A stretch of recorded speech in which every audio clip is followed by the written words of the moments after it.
talking two perspectives on the U.S. in Iraq this hour with the toughest questioner of the U.S. at war for 40 years now, the MIT linguist Noam Chomsky, who saw an imperialist disaster coming in Iraq before it began, and with Thomas Ricks, the Washington Post Pentagon reporter, who has written the definitive hindsight so far on what he calls in his title, Fiasco. Have they converged on one disaster with two lenses? Do their stories confirm each other? Do you want to argue with them, or hear them argue, or hear them agree? The way into this conversation is with a comment on our website, www.radioopensource.org. We read you as we go. Noam Chomsky is, of course, professor of linguistics at Massachusetts Institute of Technology. His new book is called Failed States, The Abuse of Power and the Assault on Democracy. Noam Chomsky, let's work back from the news of the Israeli-Hezbollah ceasefire in Lebanon. You had your own remarkable first tour of Lebanon just 2 or 3 months ago, and you got to know Hassan Nasrallah. May I just ask, didn't everybody lose that war? If you're talking about people, everybody loses most wars. If you're talking about leadership, well, the ones who start wars and organize them, maybe not. Lebanon lost. Hezbollah got badly beat up. Israel got scared. The United States got embarrassed. Well, Hezbollah won a huge victory as far as the leadership is concerned. They're now probably the most popular group in the Arab world. They're even in Lebanon, with it not terribly popular. Their support for them is overwhelming. The latest polls in Beirut showed about 87% support for Hezbollah resistance to Israel. That included 80% Christians, 80% Druze. In fact, even the Maronite patriarch came out and supported them. Of course, the government of Iraq did. And in the Arab world, the ruling tyrants are opposed to them, but at the risk of alienating their own populations who are strongly in support. I mean, it's the first Arab force that has fought Israel to a standstill. That means a lot. I mean, actually, there was a very interesting discussion of this, I think, before the invasion by Rami Khouri, the most respected journalist in the Arab world and a very sensible one of the editors of the Lebanese Daily Star. Yes. He pointed out that the governments of the Arab states have been unable to deter Israeli aggression, takeover of lands and resources, crushing of the Palestinians, and so on.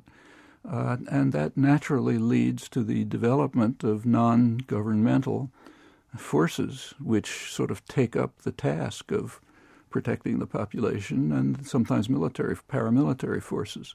It's a very dangerous situation, but it is an automatic reaction to an unpredictable one. Hezbollah is one of them. Introduce us to Nasrallah, if you will. The version I heard was that you were speaking at American University in Beirut, and he wanted to meet Noam Chomsky, and then Walid Jumblatt, the Druze Christian leader, too. Druze, yeah. Yes. Tell us about the man. Nasrallah or Walid Jumblatt? Let's focus on Nasrallah. Okay. I wanted to meet, like I do everywhere when I have some time, as broad a spectrum of opinion and people as I could, including leadership, but also popular activist groups and so on. And among them, I was very pleased to receive an invitation from Nasrallah. I went with two friends, both in Boston, both specialists on Lebanon, incidentally. One of them grew up there so he could help translate. My impression was about the same as everything else I've read. For example, Edward Peck, who was one of the leading counter-terrorist specialists of the Reagan administration, recently described his meeting with Nasrallah. It was about the same as mine. He said he gives the impression of being very measured, reasonable, pragmatic, thought things through. He answers your questions explicitly. You can like them, his opinions, or hate them, but you can understand what he's saying. Hezbollah does social work. Are they intent on erasing Israel from the map or not? Well, their official position, which he repeated to us, and I presume it's correct, is that they don't think Israel's a legitimate state, but that's the opinion throughout the Arab world. However, they say that they will go along with whatever the Palestinians agree to. Well, for 20 years officially and for many more years tacitly, the Palestinians have been calling for support for the international consensus on a two-state settlement on the international border. And the Arab League supports that. Iran supports it. And Hezbollah, Nasrallah says, yeah, they'll support it too. They don't like it, but if that's what the Palestinians want, that's fine. They won't disrupt it. Look ahead from Lebanon, which seems now, in retrospect, to have been a kind of proxy tryout of a United States confrontation with Iran. Cy Hirsch writes in the New Yorker that the outcome in Lebanon was a massive setback for those in the White House who want to use force in Iran. What is the prospect now, do you think? And then I want to enlist Tom Ricks in the same question. Well, I don't really think that that's I mean, I don't have Cy Hirsch's sources, or in fact any sources, but just looking at the... We're going to find out how you do it, but that's another matter. Okay, but I think there's plenty of information available that gives essentially the same picture as his sources do. And I don't think... there was Iran-related.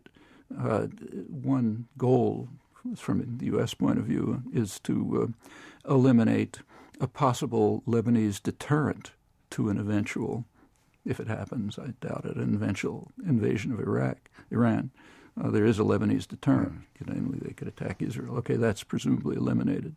So that's a kind of a side benefit. But I think the major story there is Palestine. It's not talked about much, but the crucial issue in all of this is the fact that the United States and Israel, and these are always joint operations, the U.S. and Israel are implementing long-standing programs basically to drive the last nail into the coffin of Palestinian nationalism. Gaza's been turned into a prison. They're now implementing proposals that are here called withdrawal, but in fact are annexation and cantonization and imprisonment of the West Bank. Imprisonment because they take over the Jordan Valley, cantonization because the infrastructure projects break it up into virtually separated cantons, a little piece of Jerusalem, and annexation, simply taking over valuable land and the major resources. Well, in the Gaza and the West Bank are a unit, everyone agrees. And in Gaza, it's turned into a catastrophe. The only meaningful support that the Palestinians are getting in the Arab world, or in fact anywhere, is Hezbollah. And it therefore follows that Hezbollah has to be destroyed. Well, Hezbollah is deeply integrated into Lebanese society. That's why they bombed South Beirut. South Beirut is just a poor slum, But its people, or Nabatea, where I also was, I got it.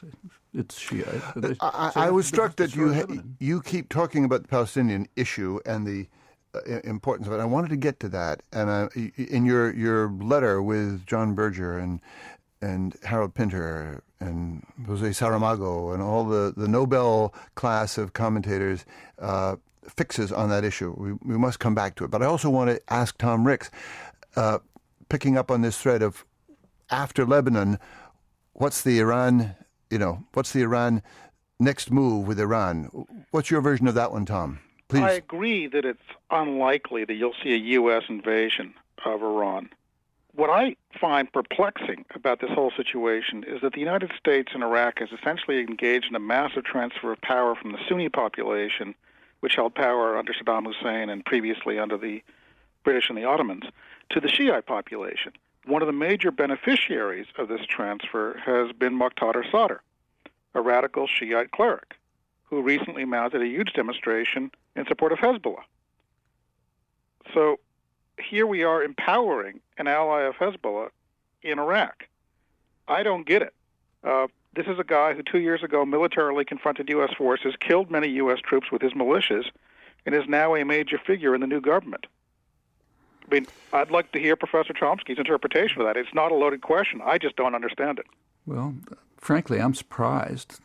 Contrary to what was said before, I thought that the invasion of Iraq would be a quick success. I thought it would be one of the easiest military victories in history. Iraq was totally defenseless. It barely existed. The invasion eliminated two destructive regimes, not one. They eliminated Saddam Hussein. They also terminated the sanctions, which had devastated the society, killed hundreds of thousands of people.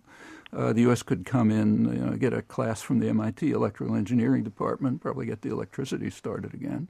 Instead of being one of the easiest military victories in history, it became one of the worst military catastrophes in history. Did you think that an insurgency was inevitable there? Not if they had done it with any sense. I wouldn't have liked a U.S. I'm not in favor of a U.S. military victory. I was against the invasion.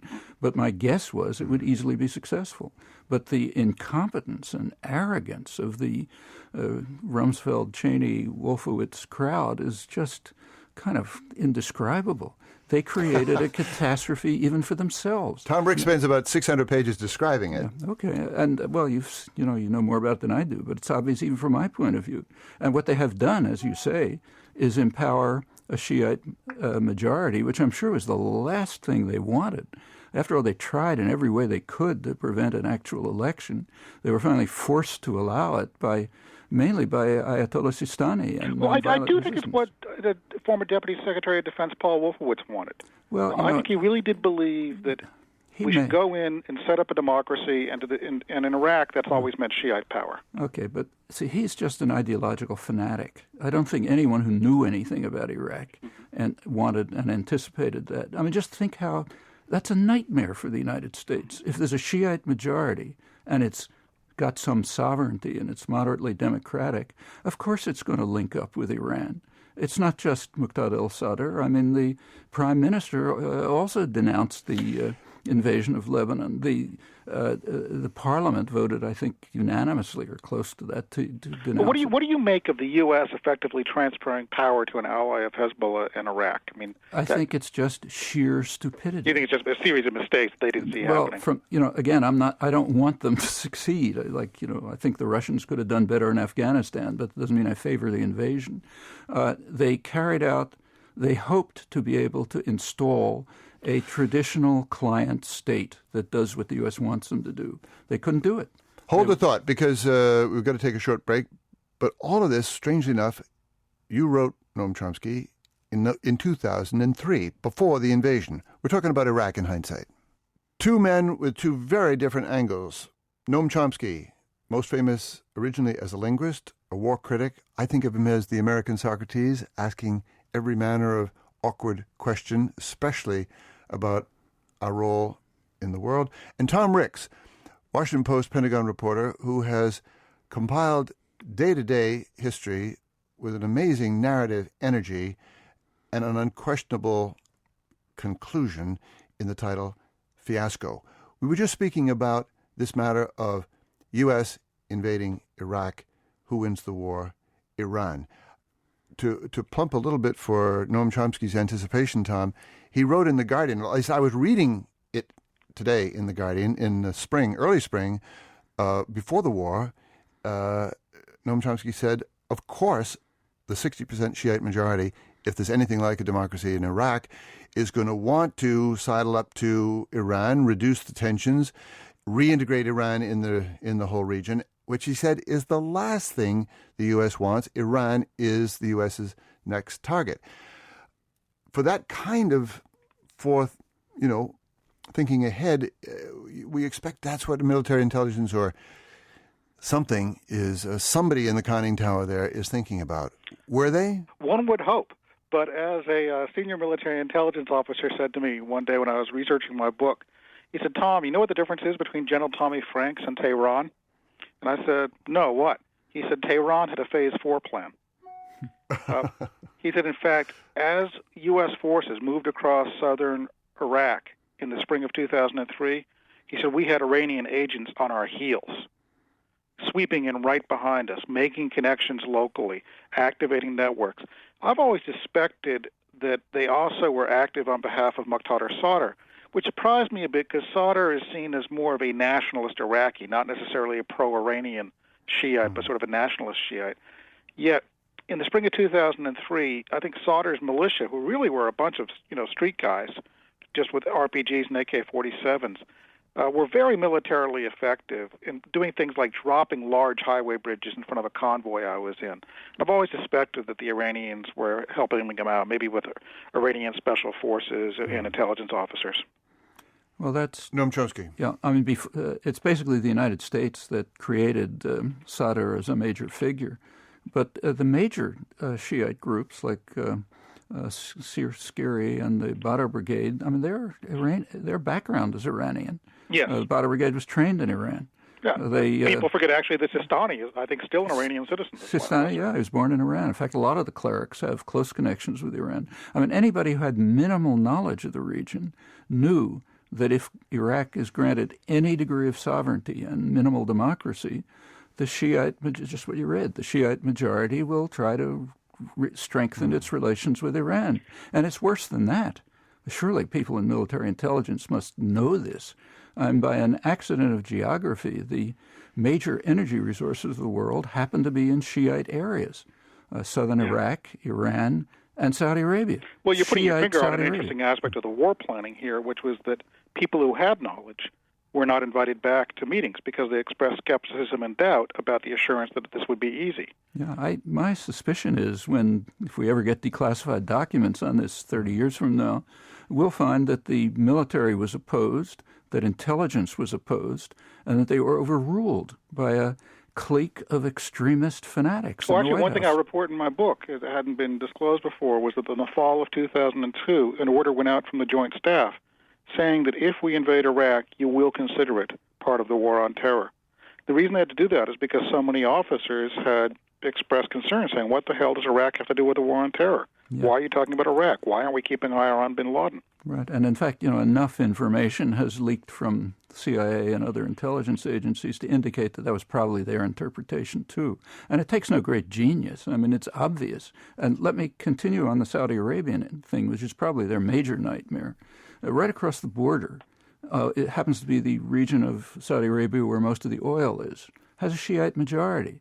They've been bitterly repressed by the U.S.-backed tyranny. They're now pressing, you can read this in the press, pressing for more rights, more autonomy. I mean, you can imagine a loosely linked Shiite alliance, Iran, southern Iraq, Saudi Arabia, controlling most of the world's oil and independent of Washington. I mean, it's like the ultimate nightmare for planners, almost. Yeah, I could easily see an Iraqi government dominated by Shiites saying we want to extend the hand of sympathy to our oppressed brothers in Arabia. And Saudi Arabia, which is where the oil is, and to Iran. And in fact, it could get worse. They're already making moves towards the east. The United States can intimidate Europe. They shake their fist and say, disinvest from Iran, and the big corporations pull out. They can't intimidate China. That's why they're so afraid of China. And China wants energy sources. China moves in. In fact, very, very dramatically. When President Hu visited Washington a couple of months ago, the Bush administration felt they could insult him, so they didn't grant him a state dinner, only a state lunch. He was perfectly happy with that. He went back and insulted them in spades. He flew off to Saudi Arabia immediately, made new deals for trade and investment with King Abdullah, who's returning his visit. They're sending them weapons. They're happy to do it. And the Saudi Arabians and the Iranians are perfectly happy with that. The Bush administration planners have succeeded in threatening what was one of the core principles of U.S. foreign policy since World War II, namely controlling the world's energy resources. But also, they decided after 9/11 that stability was no longer our goal in the Middle East. That had been the goal literally for half a century. We want stability really at all costs in the Middle East. This is Wolfowitz doctrine. Wolfowitz, and yes, especially Wolfowitz, but others around him would say, I remember being told in interviews, they'd say containment was the part of the problem. Containing Iraq was part of the problem, and if you like 9/11, keep up a policy of containment. And so stability became not the goal, but the target of U.S. policy in the Middle East. And they were going to, quote-unquote, drain the swamp. So in some ways, you still see them arguing that line, that what you're seeing now is the birth pangs of a new Middle East. What do you make of that, Professor Chomsky, this idea that the U.S. goal in the Middle East is now instability rather than stability? Yeah, I don't really believe it. I think they want Wolfowitz I'll put to the side. There's a reason why he was kicked out of Washington. He was just an embarrassment. But Rumsfeld and Cheney are there, Rice is there, and they're rational people. I think they wanted the kind of stability that the U.S. has, say, and tries to have in Latin America and elsewhere, namely subordinate regimes. They're not trying to overthrow the government of Saudi Arabia.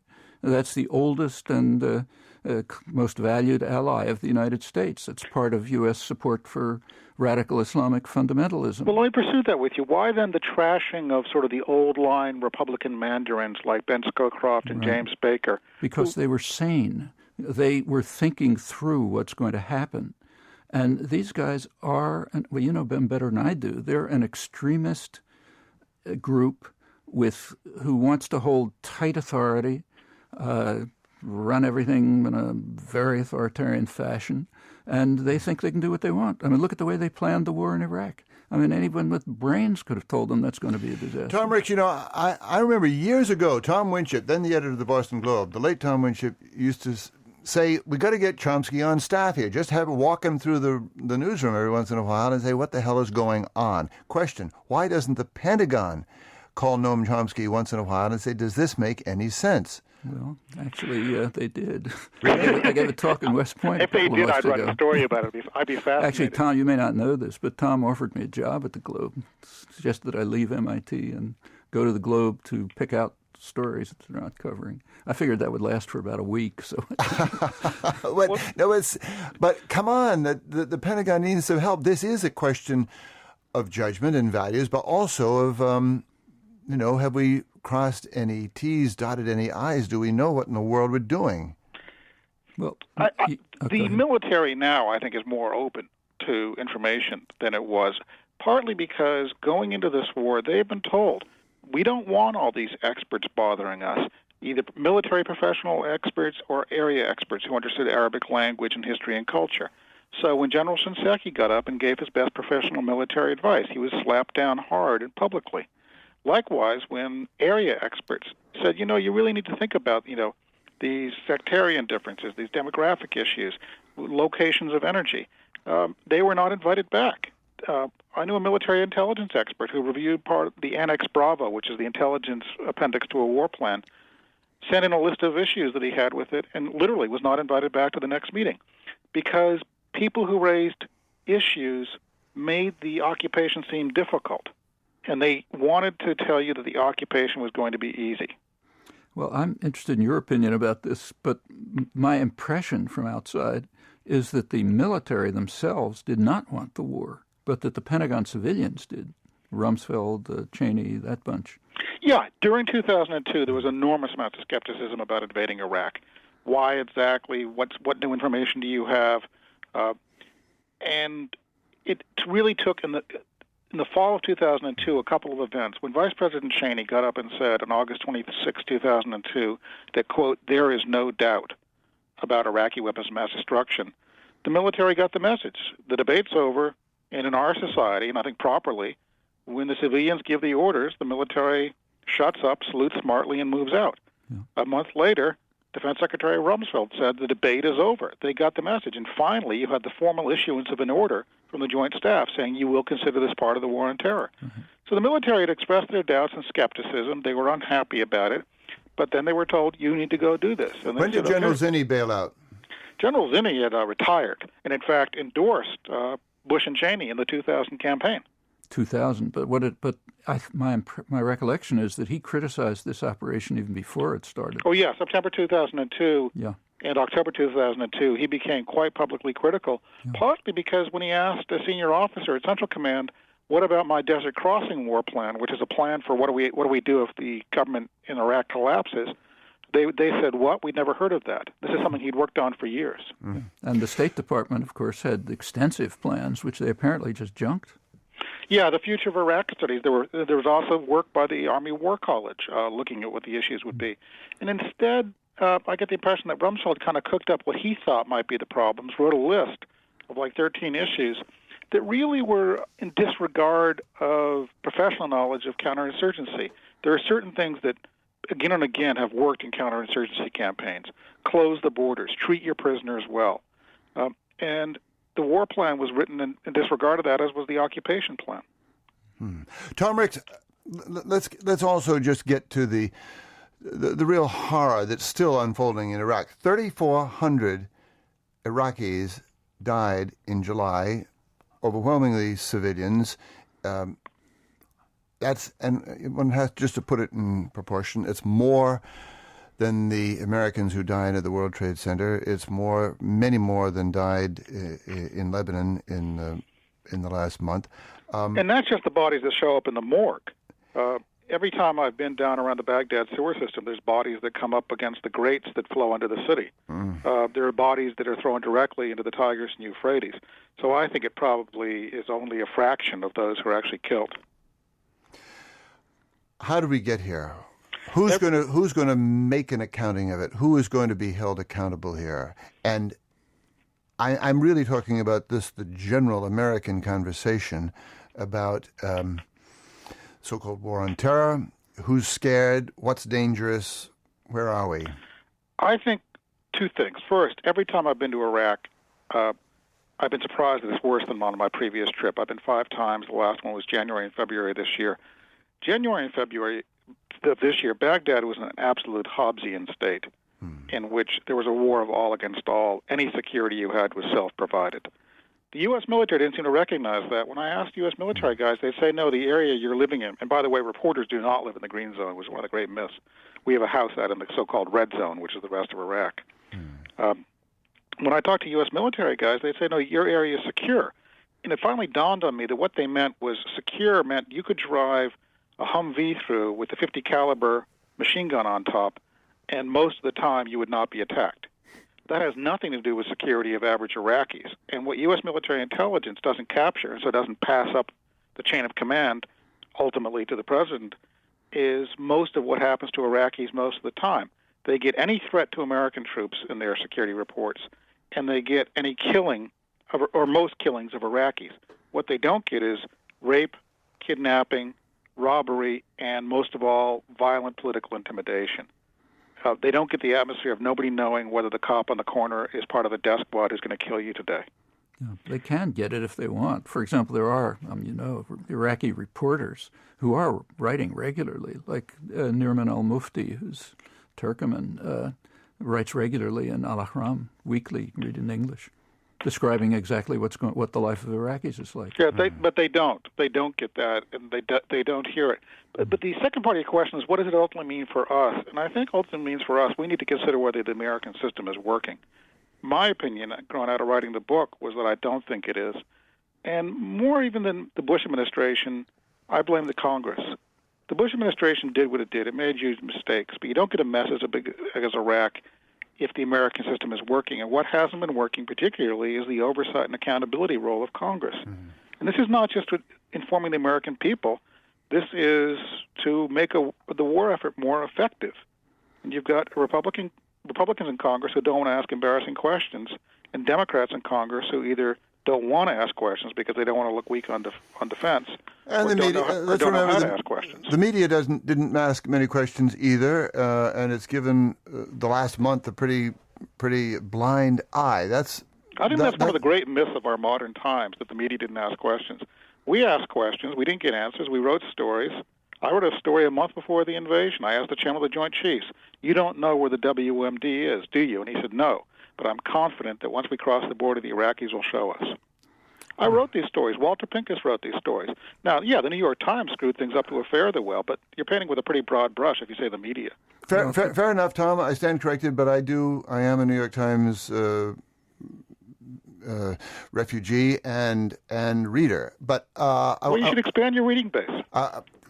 I stand corrected, and it's a good point. But I just want to come back to the venerable Pottery Barn rule, which nobody quotes anymore, but it makes a certain moral sense. You break it, you own it, which doesn't mean to say you stay there forever, but that you have a moral responsibility for 3,400 dead in Iraq last month.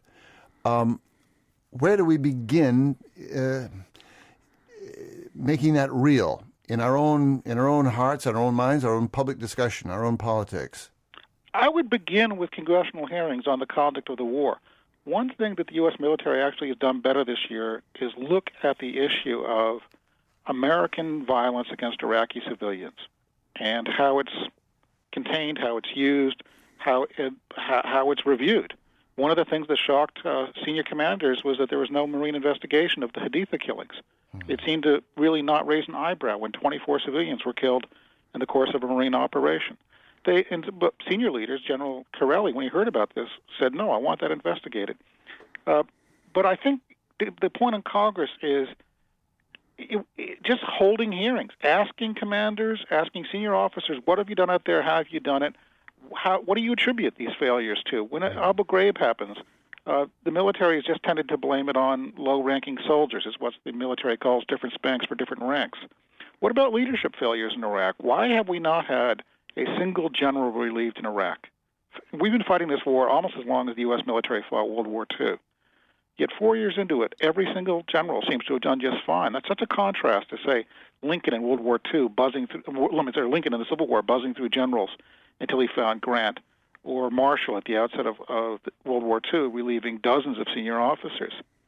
And the military hasn't asked itself the tough questions, so I'd hope that Congress would begin doing it, and I think that actually would begin the process of informing the American people about what we're doing there and how we're doing it. Well, you wonder, and maybe the Joe Lieberman setback in the Democratic primary could be taken as a cue. We're talking about Iraq with two men, very different perspectives, Noam Chomsky from MIT, Thomas Ricks from the Pentagon desk at the Washington Post. This is Open Source from Public Radio International. We'll be back.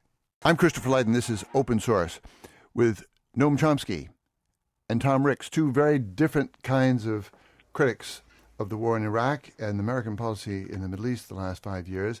And yet there's a lot of convergence here. Noam Chomsky, you remember the Pottery Barn rule. You break it, you own it. And that means maybe in terms of sadness or moral responsibility or financial responsibility or to stay or to go.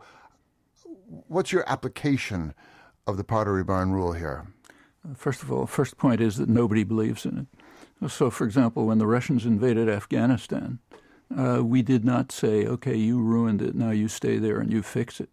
We said, you ruined it, now you attacked it, and you have all the rights of any aggressor. No rights at all, only responsibilities. Your responsibility is to pay massive reparations and to adhere to the will of the population, period. That's the end of those are your responsibilities. You have no rights. No invading army ever has rights. Can that be applied to us in Iraq? If we apply the same standards to ourselves that we do to others. That's minimal moral, that's the minimal moral principle. How would you apply it? Exactly the way I did in Afghanistan. Like the Russians in Afghanistan, we committed what they called at Nuremberg the supreme international crime, aggression, which encompasses within it all of the evil that follows. Words of the Nuremberg judgment. Justice Jackson, the U.S. Justice, very eloquently proclaimed that if this is not a farce, we have to apply to ourselves the same rules. Fine, let's do it. We committed the supreme international crime. I agree with Tom Ricks that the media, in a professional sense, did their job. I suspect the Russian media did too. They described the catastrophes, they asked who was responsible, etc. But we didn't ask this question about Afghanistan. We didn't ask, how can you do it better? What went wrong? The question we asked, rightly, was, you have no right to do it at all. No. Well, Professor Chomsky, if that's the case, then do you think we should pull out of Iraq immediately? It's not up to you, it's not up to me, it's up to the people of Iraq. We know from U.S. polls that I think the latest poll was on like 85% or so, want a firm timetable for withdrawal. What do you make of the concern then that we would have a civil war in Iraq, that it would unleash a tidal wave of blood that probably would slosh across the region? First of all, I suspect that the U.S. presence in Iraq does more of that than leaving. But that's not the point. The point is it's not my judgment. The Russians could have said the same about Afghanistan. In fact, they would have been right. When they left, it did lead to a bloodbath when the U.S.-trained jihadis went berserk. But that was not a reason for them to stay in. Their responsibility was to do what the Afghans want. Our responsibility is to do what the Iraqis want. Their opinion, as we know from U.S. polls, is to set a firm timetable for withdrawal. In response to that, Blair and Bush said, we will never set a timetable for withdrawal. Okay, tells you the government's behaving like the Russians. Those are the questions the media should have been asking. While I agree with you about the reporting, there are brave, serious, honorable reporters there. And people asked questions like, where are the WMD? But they didn't ask the question, do we have a right to commit the supreme international crime? They did, any more than we treated the war. If anyone were to compare the treatment of the Afghan war in Pravda with the treatment of this war in the United States, I think it would be very similar. And I don't like that. I don't think that's I actually don't think it was, because I used to live in Afghanistan. I followed that closely. And I think what you saw in the Russian media was actually surprisingly little coverage of casualties until well into the war. Actually, I read translations from Pravda in those years, and in fact, there's somebody now reviewing it. They did have articles talking about and they were condemned by the government, about the terrible travail of the soldiers. I mean, they're facing these terrorists, they're getting killed, and, was it worth going in, and so on. I mean, I read articles like that, maybe not to the extent that you read them here, but they were certainly there. But the point is that the framework was the same. The framework is presupposing that we have a justification. We are right in doing what we do. Question is, are we doing it badly or well? Tom Ricks, I want to ask you to answer. What's the best answer you've heard to your question about should we stay, should we go, how long, and what form? Well, this is actually a point, I think, of disagreement between myself and Professor Chomsky. What I found persuasive were senior strategists I talked to in Iraq earlier this year who said probably the smartest thing at this point is to cut the U.S. troop presence by 2/3. Have only a force that's steeped in the principles of counterinsurgency, able to live among the population, that values Iraqi lives more than they value American lives. Then you take all the money we're spending right now on the U.S. troop presence, which is $1.5 billion a week, and you spend it instead on Iraqi police and army. You make them look like winners rather than chumps. You give them everything they need and more. You protect their families as well, and if that means moving the families temporarily to Jordan or another country, you do that as well. You try one last chance to get this right, because I think the consequences of getting it wrong would be huge. Which leads to the question I wanted to ask Professor Chomsky, which is, can we sit back and say, sure, we might have set the conditions that will lead to a civil war and a regional war, but it's not our call anymore, so we should just leave? It was never our call in the first place. Our call was and is to follow the will of the country that we're invading, the population of the country we're invading. But by invading, haven't we taken on more responsibility that we didn't have before we invaded? Did the Russians take on more responsibility when they invaded Afghanistan? In a sense, yes. When they invaded Afghanistan, they gave the United States an opportunity to organize radical Islamic fanatics from around the world and to carry out terrorist acts even in Russia. And, Hekmatyar and the rest of them, when they left, these people turned, well, you know what happened. They destroyed Kabul. They went crazy. They were so awful that the population actually welcomed the Taliban when they came in. Did that mean the Russians had a responsibility to stay? No. Their staying would have made it worse. What they should have done is what we should have done in Afghanistan too, and that is pay massive reparations to the people we have destroyed. Let them try to give them every help we can to work their problems out for themselves. They can do it way better than we can. And what we will do will be a bull in a china shop. That's what invaders are. Tom Ricks, you got a follow-up there, and then I have a question for you. Inevitably, though, the Iraqis would work this out violently, I think, which is kind of where they're at now. I think they're almost having the argument you're discussing, which is, what do we do after the Americans leave? I think that's kind of what's going on this year in Iraq. Well, see, I don't... And it's basically a low-level civil war. I worry that if we left tomorrow morning, it would become a full-blown civil war. Well, see, I think all of this discussion about withdrawal is missing a critical point. This war is not like Vietnam, or any of the other analogy, or Afghanistan for the Russians. In the case of Vietnam, the United States could destroy South Vietnam as it did, devastate most of the rest of Indochina, then pull out and gain most of its war aims as it did. Not here. What we were talking about before is critical. For Washington planners, leaving Iraq with any degree of sovereignty and democracy would be an absolute nightmare. We have to face that.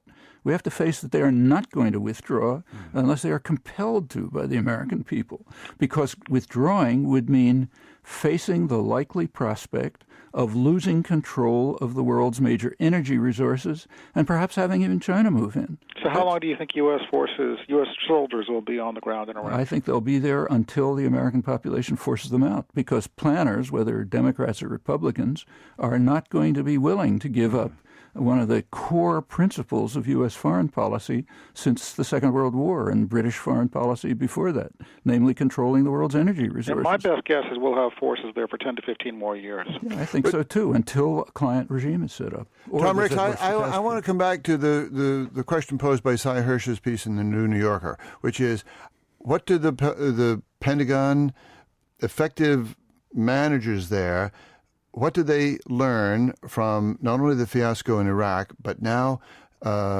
this very sorry adventure in Lebanon? Richard Armitage, of the Colin Powell State Department, says the answer is you can't win this way. You couldn't imagine building a war in Iran on that model. But the question is, does anybody in the Pentagon read results and make corrections, or are we plunging blindly ahead toward a war with Iran? I don't think we're plunging blindly ahead towards a war with Iran, but my impression is the U.S. military doesn't see the Israeli experience in Lebanon as particularly relevant to what it's up to, rightly or wrongly. I think one of the little secrets of the Pentagon is they don't like the Israelis very much. They kind of have had issues with them for years and years. And so they tend to hold them at arm's length. The U.S. military, partly because of the U.S. military structure, Central Command is all in the Arab world, but Israel comes under the European Command. So the U.S. military tends not to know Israel very well and to really look upon it with some disdain. But I'm still wondering about the lesson. Armitage tells Cy Hirsch, if the most dominant military force in the region, the Israeli Defense Forces, cannot pacify a country like Lebanon with a population of 4 million, you should think carefully about taking that template to Iran with strategic depth and a population of 70 million. Well, this might be, I don't know what Cy Hirsch is up to. I've not heard a single person say the U.S. military is contemplating anything like a ground invasion of Iran, especially involving a conventional military force going after a guerrilla force. That's good news. Well, having no sources at all, that's exactly my impression. I think they'd have to be insane to invade Iran with a ground invasion. What I would get, if I were a Pentagon strategist, and I wanted to win wars that I don't think we ought to be in the first place. Let me make that clear. If we were only limiting ourselves to how to win a war and overthrow the government of Iran, what I would be planning is something quite different, and I suspect they're doing. First of all, try to get the regime in Iran to be as harsh as possible. That's the immediate consequence of threats against Iran. Actually, I was just talking to Akbar Ganji, one of the leading dissidents, this afternoon. That's exactly what he pointed out, and all Iranian dissidents do. The more you threaten Iran with attack, the more power you give to the authoritarian regime and the most harshest elements among them, and the more you harm the democratic elements. So that would be a rational goal for a Pentagon planner. Make the regime as harsh as possible, hoping that it'll stir up internal resistance. Meanwhile, support secessionist movements and groups. There are plenty of them. Iran's a complex society. So support an Azeri resistance movement, support an Ahwazi resistance movement in Khuzestan, the area right next to the Gulf, which happens to be where the oil is and which is Arab, not Persian. And if you can get any pretense of a secessionist movement, even if the CIA created it, then move in and, in quotes, defend it against the government, and then just bomb the rest of the country. Then you've got the oil, you bomb anybody at will, and you don't have to invade. Could I come back to the Palestinian question, because you say it's the core issue, and also because Brent Scowcroft says this gathering disaster all over the Middle East is a cue to go back to basics. They've got the plan. The Saudis are in. The Israelis know what it's about. The Americans know what it's about. The Palestinians know. It's very, very close. And yet Brent Scowcroft's piece in your paper, Tom, a couple of Sundays ago, has kind of gone the way of Sunday supplements. What is the chance, Professor Chomsky? What is the urgency? Who would have to be enticed, strong-armed into a redefinition of a Palestinian solution? Two countries, the United States and Israel, which have unilaterally blocked an international consensus on a two-state settlement for 30 years, with very few deviations, and are now implementing programs which make it impossible. That's the core of the problem, which is lucky for us, because the core of the problem is right here. We can change it if we want to. The Arab world, years ago, accepted a two-state settlement. The U.S. had to veto a resolution at the Security Council in 1976 to prevent that. The Arab League proposal of 2002 called for normalization of relations with Israel if it withdrew to the international borders. Iran has accepted it. The Palestinians have accepted it for decades. Hamas has said that they would negotiate for it.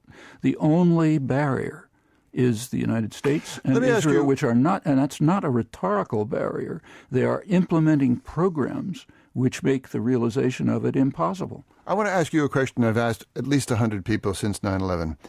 If you picked up the paper tomorrow, the Washington Post, and you saw the Israeli and Palestinian leadership sealing the deal, Jerusalem, right of return, walls, everything, and you were promised convincingly that that problem has been resolved for the rest of your lifetime and your grandchildren's lifetime, what percentage of the larger conflagration around Islam and the world do you think would be pacified? Well, first of all, let me say that they came very close to it. There was one moment in the last 30 years when the U.S. and Israel did almost agree to this. That was in Taba in January 2001.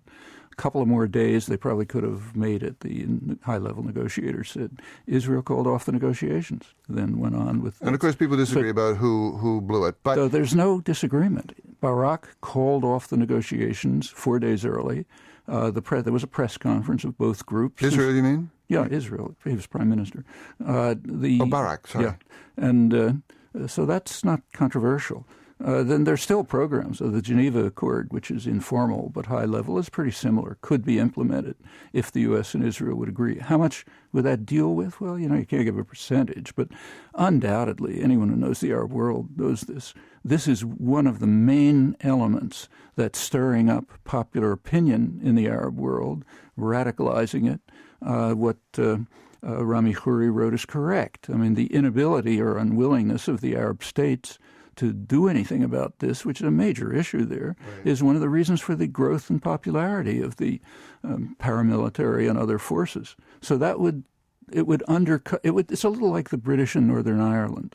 As long as the British IRA terror was pretty awful. As long as the British responded with violence, it got worse. It was a gift to the IRA hardliners. As soon as the British started paying some attention to the grievances, and they were real, didn't justify the terrorism, but they were real. As soon as they paid some attention to them, it started to improve. I mean, I was in West Belfast about 10 years ago. It's like a war zone. You go there now, it's like Boston. But you could make a pretty compelling case to get busy on that agenda, it seems to me. Yeah. In fact, a large majority of the population of the United States favors it. These are elite decisions. It's bipartisan. It's elite decisions. They have all kind of reasons. We could go into it. But that's the barrier. Now, it's not going to solve all the problems by any means. No. I mean, the problem with Iran, for example, is a different one. That could be settled, or at least approach a settlement, by accepting the Iranian offers to negotiate all the issues, which have been on the table for years. It was just repeated by Ayatollah Khamenei a couple of weeks ago. Yeah, you could explore. Maybe they don't mean what they're saying. I hate to be the bad guy, but it's such a wonderfully interesting conversation. Thank you, Noam Chomsky. Thank you, Tom Ricks. We could do this once a night for a lot of nights. Thank you enormously.